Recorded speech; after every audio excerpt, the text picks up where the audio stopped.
என்னன்னா, இவ்ளோ ப்ராடக்ட்ஸ் வச்சிருக்கணும்னு அவசியம் கிடையாது.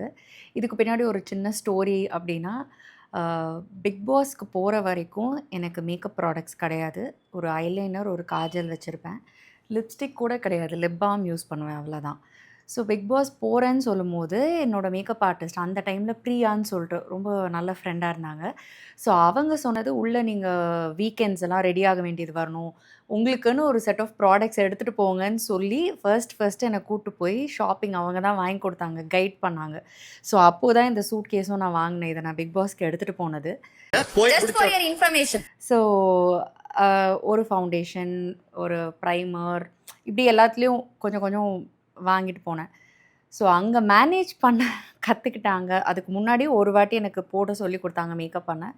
ஸோ அதுக்கப்புறமா அங்க நான் மேனேஜ் பண்ணதுக்கப்புறம், வெளில வந்ததுக்கப்புறம் கொஞ்சம் கொஞ்சமா எக்ஸ்ப்ளோர் பண்ண ஆரம்பிச்சேன்.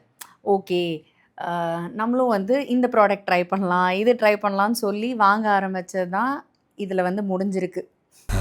அது அள்ளி போட்டு எடுத்துட்டு வந்தனா அதான் தெரியும். அள்ளி போட்டியா? அவன் கை காட்டுறத பாருங்க.